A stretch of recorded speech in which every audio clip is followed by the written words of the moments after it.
Então, crer foi uma bomba de Deus que caiu sobre mim. Mas foi um exercício cotidiano de levar todo o pensamento cativo à obediência de Cristo Jesus. Destruindo fortalezas mentais, anulando sofismas a partir de mim mesmo. Aí vai chegando uma hora em que você vai praticando a fé como obediência em amor, e ela vai se transformando num poder maior do que de qualquer descrença. Você para com a criancice de correr o risco da fé, de apostar na fé, e ela passa a ser uma certeza que te leva. Você já não tem mais fé, a fé te tem. Aí é outra história, mas isso demanda prática no cotidiano. Peça a Deus, que a todos dá liberalmente e nada lhes impropera, isso lhes será concedido. Peça, porém, com fé, em nada duvidando, pois o que duvida é semelhante à onda do mar impelida e agitada pelo vento, não fica nunca em lugar nenhum. Não suponha esse homem que alcançará do Senhor alguma coisa, porque é um homem de ânimo dobre, vacilante, vacilão, cheio de dubiedade, mas não é, inconstante em todos os seus caminhos. Então eu peço fé para ter sabedoria, eu peço fé para ter tudo, eu peço fé para ter fé, eu peço fé, Senhor, mantém-me crendo, fortalece a minha fé hoje ou no pior dia da minha existência, que eu espero já tenha passado, que eu já tive muitos dias pesados nessa existência. Mas se eu ainda tiver que enfrentar dias tão pesados quanto ou piores, eu sei que a minha fé não vai vacilar, porque ela vem do céu, é um dom de Deus, que está enraizada crescentemente na minha decisão de confiar. Ninguém, portanto, crerá sem essa decisão de confiar. O rapaz aí fica pensando em fé como um sentimento, uma visitação emocional, de arrepios. Olha, faz tempo que eu não tenho nenhum arrepio. Muito tempo. Às vezes eu tenho. Mas é às vezes. Normalmente eu estou sozinho e vem um pensamento espiritual e eu me eriço como se eu fosse um porco-espinho do céu. Sei. Todo eriçado. Mas hoje, por exemplo, aqui eu não senti nenhum arrepio. Tem vezes em que a gente ora por pessoas que estão doentes e você vê a cura acontecer.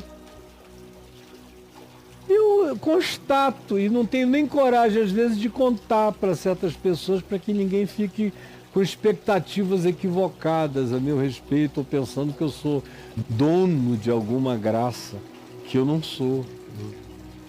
Eu apenas creio que se alguém crer, assim será, se ele não duvidar no coração. E cada dia eu duvido menos no coração. Porque a gente tem muita dúvida, né? A gente tem muita dúvida. Se chega uma pessoa que está com câncer, aí diz para você, ora por mim, pede ao Senhor para me curar. Aí você fica pensando na reputação de Deus.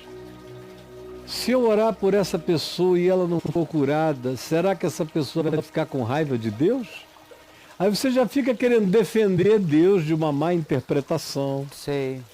Mas já entrou um, e se eu orar e ele não for curado? Deus vai ficar com uma má reputação porque eu não sou aquele instrumento da hora? Ou então tem a tua reputação também. É. Eu vou orar, não vai ser curado e vai dizer, o Caio ora, mas não acontece nada, não rola nada. Sim. Aí dúvida no coração. Ou então é a impressão do poder da doença, ou do mal, ou da dificuldade que atinge o outro, e você olha para aquilo com medo, dizendo: tomara que não pegue em mim, que eu nunca sofra isso. Então, ao assim dizer, você já está com medo, já está com dúvida. Onde tem medo e dúvida, já não há fé. Não há fé. Então, você tem que crer como uma criança. Eu aprendi isso com meu filho Ciro. Já contei essa história aqui umas 3 vezes. Quando o irmão dele, o Davi, estava com sarampo, com uns 2 aninhos de idade no máximo, um sarampo horroroso. Sarampo é uma doencinha muito ruim. E um sarampo horrível. O médico especialista em medicina tropical, meu amigo, chegou lá, quando ele viu o sarampo do Davi, ele falou: vixe, pastor, isso é um sarampo daqueles que deixam o médico com medo. Nossa, cara.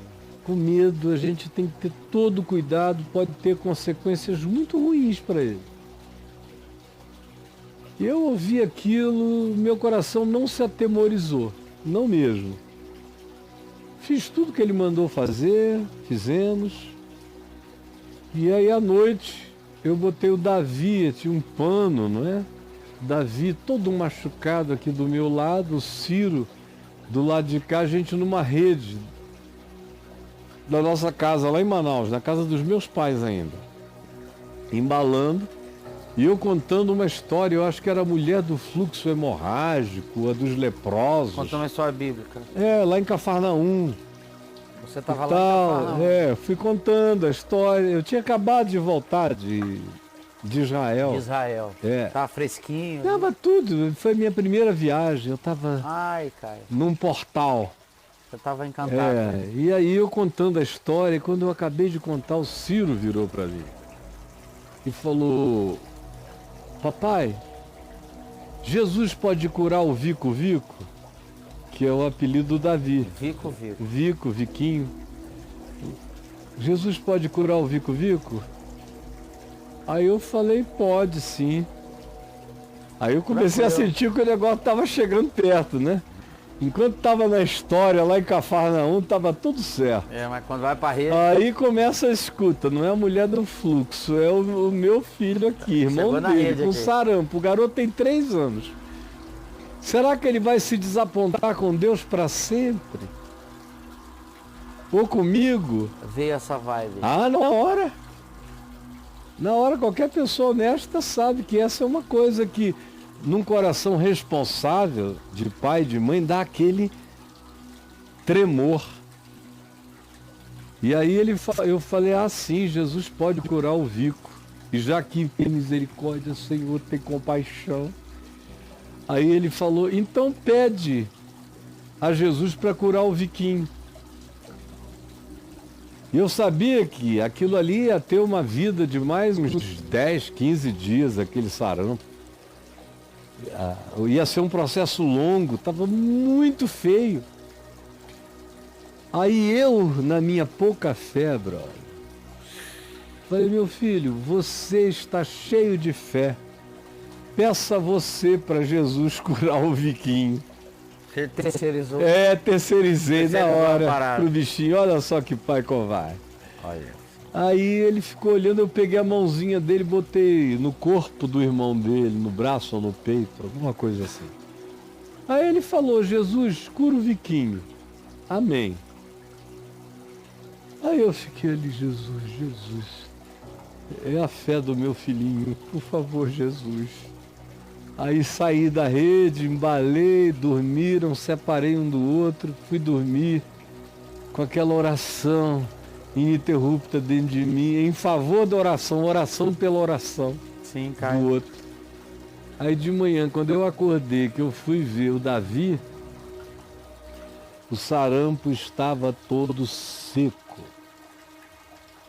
Não tinha mais sarampo. Eu chamei o médico, ele não acreditou. Ele falou: o que aconteceu? Eu contei a história, ele derramou lágrimas e disse: que coisa louca, maravilhosa, isso não acontece. O senhor sabe disso, não é? Eu falei: exceto quando a mão de Deus se estende porque alguém pediu.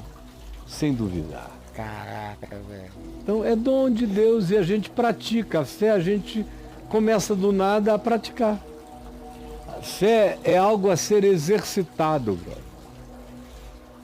A gente começa a exercitar a fé pela obediência à palavra. Tem gente que quer começar a exercitar a fé pedindo milagres, eu vou sair para fazer uma coisa grande. Não vai acontecer nada, acontece quando você começa pequeno, ela cresce. Como tudo no reino de Deus, vai de uma semente para se tornar uma árvore frondosa. Mas tem que começar da obediência simples. A fé começa sempre da obediência simples, não dos grandes atos. Obediência simples. Antes do cara abrir o Mar Vermelho, ele tem que acreditar que aquela voz que está vindo do espinheiro é a voz de Deus para ele. Para depois ele pensar. Mas depois, lá na frente, ele chegar na frente do Mar Vermelho e levantar a vara e o mar abrir. Mas começa pequeno. Começa seguindo um passo depois do outro. Portanto, meu querido, peça a Deus e comece a obedecer o Evangelho. Leia o Evangelho e vá obedecendo. Você vai ver que a obediência ao Evangelho vai encher seu coração de fé. E é simples assim.